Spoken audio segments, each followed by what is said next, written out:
सभी प्रतियोगी परीक्षाओं के लिए इंपॉर्टेंट करंट अफेयर्स देखते हैं। 1 मार्च 2026 का आपकी पाठशाला द्वारा।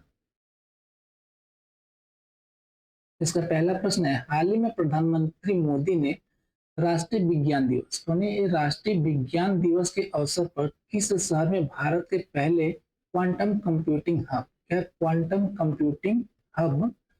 का उद्घाटन किया?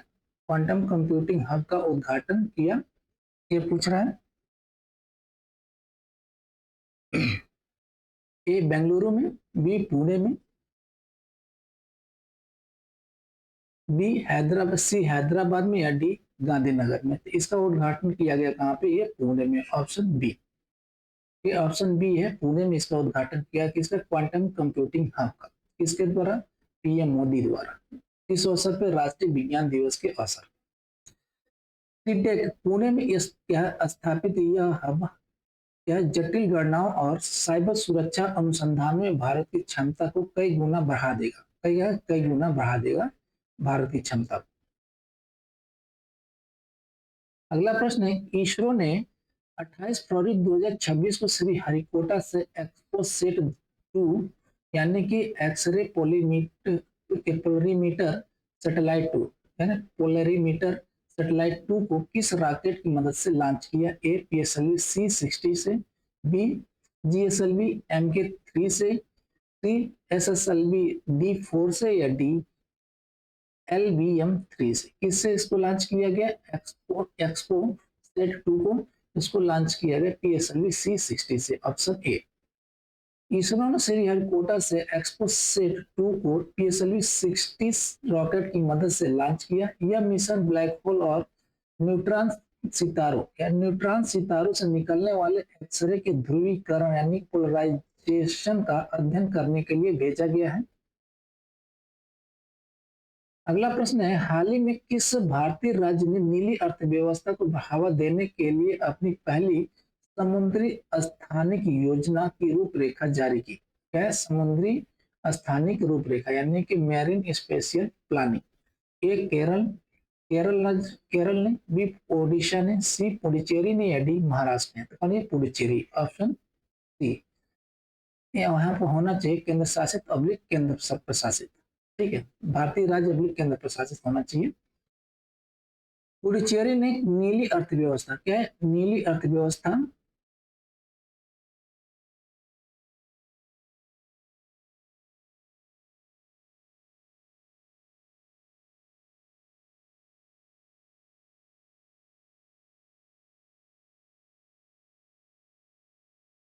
क्या है? नीली अर्थव्यवस्था यानी कि ब्लू इकोनॉमी को बढ़ावा देने के लिए अपनी पहली समुद्री स्थानिक योजना यानी कि मेरीन स्पेशियल प्लानिंग की रूपरेखा जारी की है। नॉर्वे के सहयोग से तैयार यह योजना समुद्री संसाधनों के सतत उपयोग और तटीय प्रबंधन के लिए एक मार्गदर्शिका के रूप में कार्य करेगी।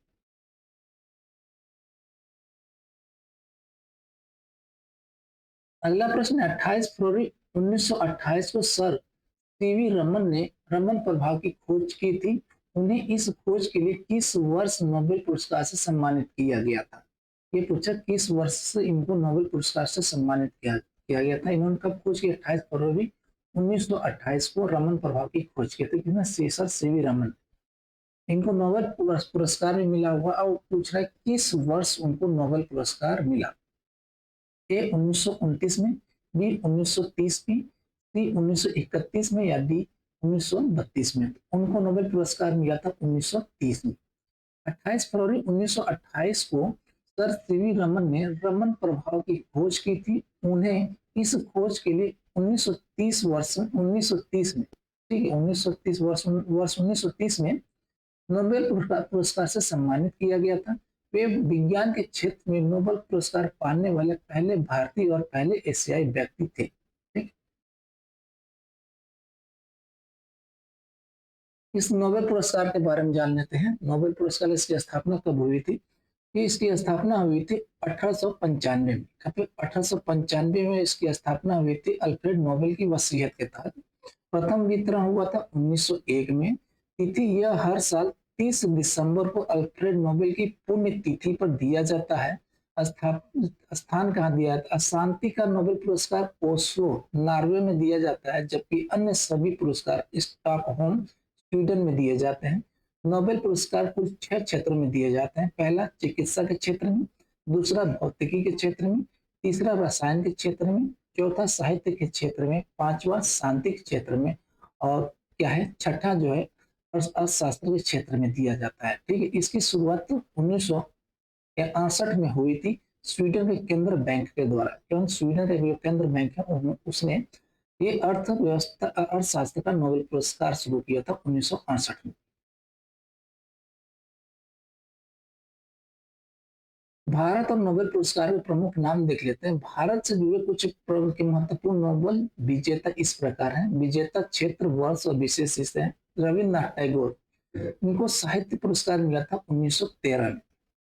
ठीक है, साहित्य पुरस्कार दिया गया था रविन्द्रनाथ टैगोर को 1913 में। प्रथम भारतीय और एशियाई विजेता गीतांजलि के लिए इनको दिया गया था 1913 में नोबेल पुरस्कार। सीवी रमन, भौतिकी के क्षेत्र में 1930 में दिया गया था रमन प्रभाव के लिए।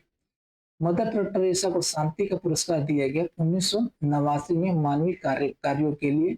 अमर्त्य सेन को अर्थशास्त्र में नोबेल पुरस्कार मिला था 1998 में। कल्याणकारी अर्थशास्त्र के किसके लिए? कल्याणकारी अर्थशास्त्र के लिए। कैलाश सत्यार्थी को शांति का नोबेल पुरस्कार मिला था 2014 में बच्चों के अधिकारों के लिए। यह पुरस्कार अधिकतम 3 व्यक्तियों के बीच साझा किया जा सकता है। मरणोपरांत नोबेल पुरस्कार अब नहीं दिया जाता। कब से ये नियम चेंज हुआ? ये नियम 1974 के नियम के बाद। मैडम क्यूरी एकमात्र ऐसी महिला है जिन्हें दो अलग अलग विज्ञान क्षेत्रों में, भौतिकी और रसायन में नोबेल पुरस्कार मिला है। तो हमें मैडम क्यूरी को भौतिकी और रसायन के क्षेत्र में नोबेल पुरस्कार मिला। दो भिन्न भिन्न क्षेत्र हैं। अगला प्रश्न, हाल ही में घोषित राष्ट्रीय नवाचार पुरस्कार 2026 में किस स्टार्टअप को बेस्ट डीप टेक स्टार्टअप का पुरस्कार मिला?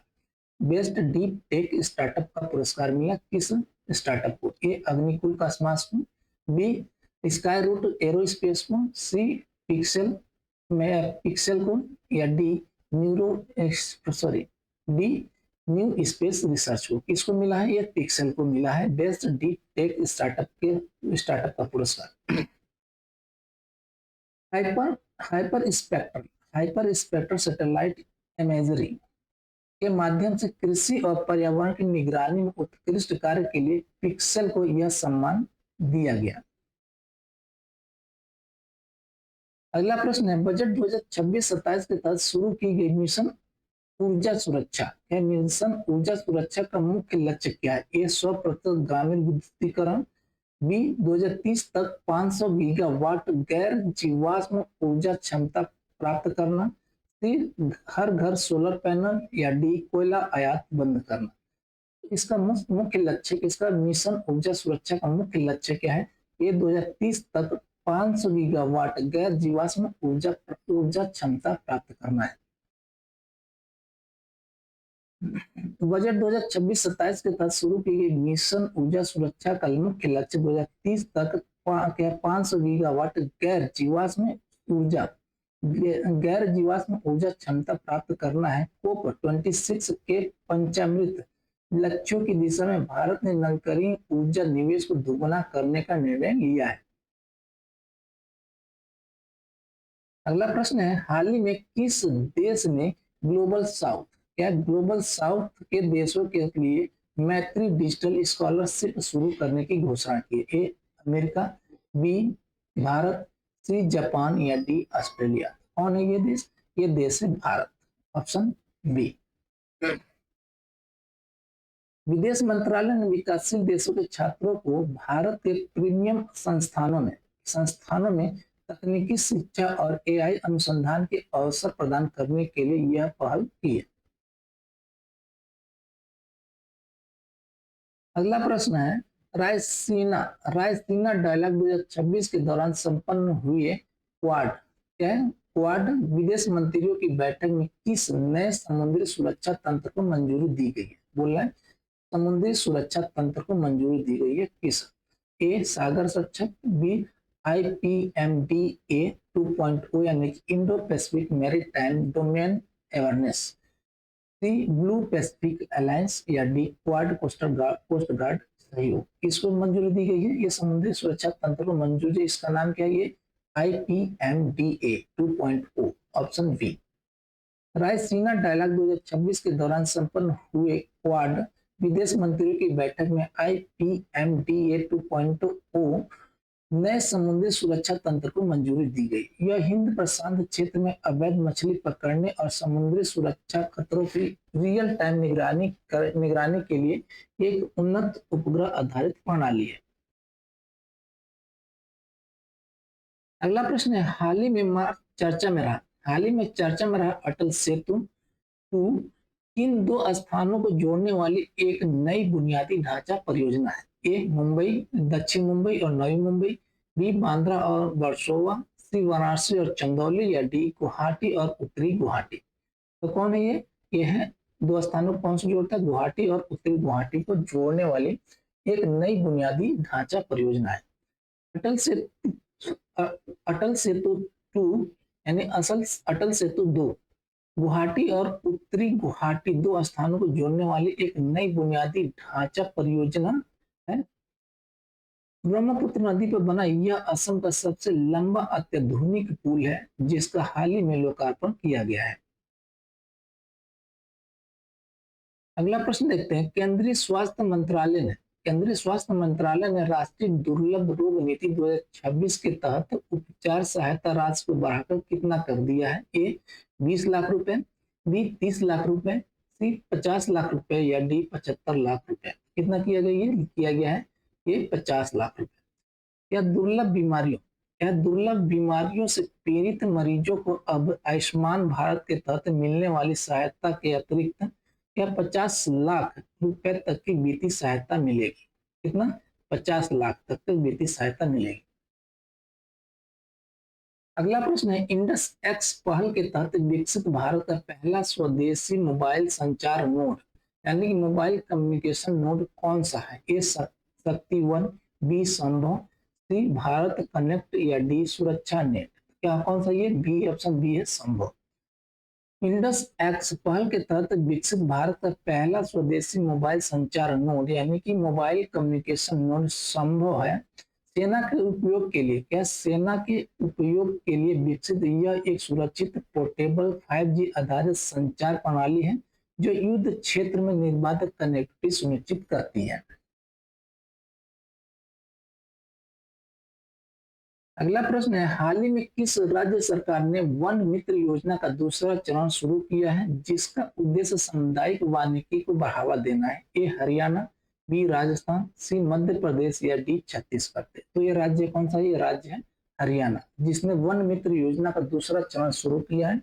इसका उद्देश्य सामुदायिक वानिकी को बढ़ावा देना। क्या? सामुदायिक वानिकी को बढ़ावा देना इसका उद्देश्य। हरियाणा राज्य सरकार ने वन मित्र योजना का दूसरा चरण शुरू किया है, जिसका उद्देश्य सामुदायिक वानिकी को बढ़ावा देना है। इस योजना के तहत गैर वन भूमि पर वृक्षारोपण करने वाले युवाओं को वित्तीय प्रोत्साहन दिया जाता है। हरियाणा के बारे में जान लेते हैं, इसको करंट अफेयर्स देख लेते हैं थोड़ा बहुत। क्या है लाडो लक्ष्मी योजना?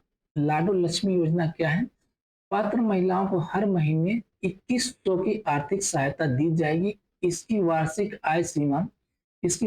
आय सीमा को क्या है 1 लाख से बढ़ा करके 1.8 लाख रुपए कर दिया गया है। न्यूनतम मजदूरी, प्रदेश में न्यूनतम मजदूरी को 11,257 से बढ़ाकर 15,200 रुपए करने का निर्णय लिया गया है। ये पिंक कैब योजना, शुरू किया गया है हरियाणा सरकार द्वारा। महिलाओं को ई टैक्सी खरीदने के लिए 10 लाख तक का ब्याज मुक्त ऋण दिया जाएगा।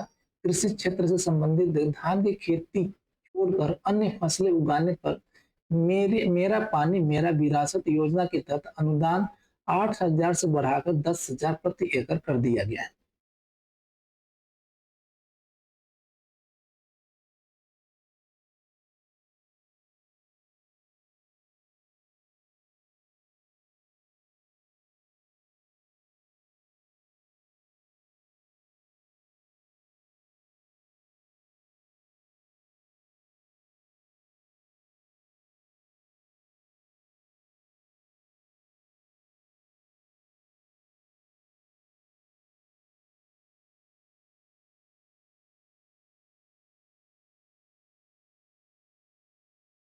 अग्निपथ योजना देखते हैं। अग्निपथ अग्निपथ योजना क्या है?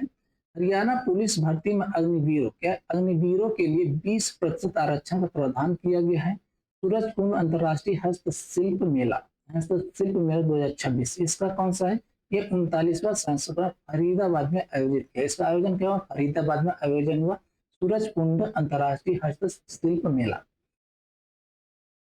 एशियन इंडोर एथलेटिक्स 2026 देख हरियाणा की पूजा ने इस चैंपियनशिप में पदक जीतकर प्रदेश का नाम रोशन किया है। बॉक्सम एलिट 2026 मुक्केबाज मंजू रानी रोहतक की है, ये ने इस प्रतियोगिता में स्वर्ण पदक जीता है। किसमें? बॉक्सम एलिट 2026 में। बीसीसीआई नमन अवार्ड्स देखते हैं। भारतीय क्रिकेट शेफाली वर्मा अरवी रोहतक की हैं, को घरेलू क्रिकेट में शानदार प्रदर्शन के लिए सम्मानित किया गया। राष्ट्रीय पैरा एथलेटिक्स देखते हैं, क्या है ये? मार्च 2026 में भुवनेश्वर में आयोजित चैंपियनशिप में हरियाणा ने सबसे बड़ा दल यानी कि कंटिजेंट उतारा है। ठीक है। AI centre of excellence Haryana के पंचकुला में, कहाँ पे? पंचकुला में और गुरुग्राम जिले में आर्टिफिशियल इंटेलिजेंस के सेंटर ऑफ एक्सीलेंस बनाए जाएंगे। आदर्श परीक्षा केंद्र हरियाणा के सभी 90 हलकों में एक एक आदर्श परीक्षा केंद्र स्थापित किया जाएगा। पहला केंद्र कुरुक्षेत्र में 25 दिसंबर 2026 तक शुरू होगा। नए थाने लोहारू, बरवाला, समालखा सहित 7 स्थानों पर महिला थाने और 3 नए साइबर क्राइम थाने सोनीपत, गोहाना, बहादुरगढ़ स्थापित किए जाएंगे। यमुना सफाई मिशन हरियाणा में 313 किलोमीटर लंबी यमुना को साफ करने के लिए एक नया मिशन शुरू किया गया है। अगला प्रश्न लेते हैं गगनयान मिशन के तहत चुने गए 4 अंतरिक्ष यात्रियों यानी कि एस्ट्रोनॉट डिजिग्नेट्स में से ग्रुप कैप्टन प्रशांत नायर किस राज्य से संबंधित है? ए तमिलनाडु से, बी केरल से, सी कर्नाटक से या डी आंध्र प्रदेश से? तो कहां से ये है केरल के। कौन? प्रशांत नायर। ग्रुप कैप्टन प्रशांत नायर ये किस राज्य से है? केरल से। गगनयान मिशन के तहत चुने के 4 अंतरिक्ष यात्रियों में से ग्रुप कैप्टन प्रशांत नायर केरल राज्य से संबंधित है। गगनयान भारत का पहला मानव अंतरिक्ष मिशन है। फरवरी मंथ का दिवस देखते हैं, महत्वपूर्ण दिवस देख लेते हैं। फरवरी मंथ का महीने का 1 फरवरी को मनाया जाता है भारतीय तटरक्षक दिवस यानी कि, और गुरु रविदास जयंती भी मनाई जाती है 1 फरवरी को। 2 फरवरी को विश्व आर्द्रभूमि दिवस मनाया जाता है। 4 फरवरी को विश्व कैंसर दिवस मनाया जाता है। 10 फरवरी को विश्व दलहन दिवस मनाया जाता है। 11 फरवरी को क्या है? विज्ञान में महिलाओं और लड़कियों का अंतर्राष्ट्रीय दिवस भी मनाया जाता है। 12 फरवरी को महर्षि दयानंद सरस्वती की जयंती मनाई जाती है। 13 फरवरी को राष्ट्रीय महिला दिवस मनाया जाता है सरोजिनी नायडू की जयंती के उपलक्ष्य में। और विश्व रेडियो दिवस भी मनाया जाता है 13 फरवरी को। 14 फरवरी को वैलेंटाइन डे मनाया जाता है। 15 फरवरी को महाशिवरात्रि मनाई गई। और 19 फरवरी को राष्ट्रपति शिवाजी महाराज की जयंती मनाई गई। 20 फरवरी को विश्व सामाजिक न्याय दिवस मनाया गया। 21 फरवरी को अंतर्राष्ट्रीय मातृभाषा दिवस मनाया गया। 24 फरवरी को केंद्रीय उत्पाद शुल्क मनाया गया, उत्पाद शुल्क दिवस मनाया गया। 28 फरवरी को राष्ट्रीय विज्ञान दिवस मनाया गया यानी कि national science day. Thank you जी, धन्यवाद।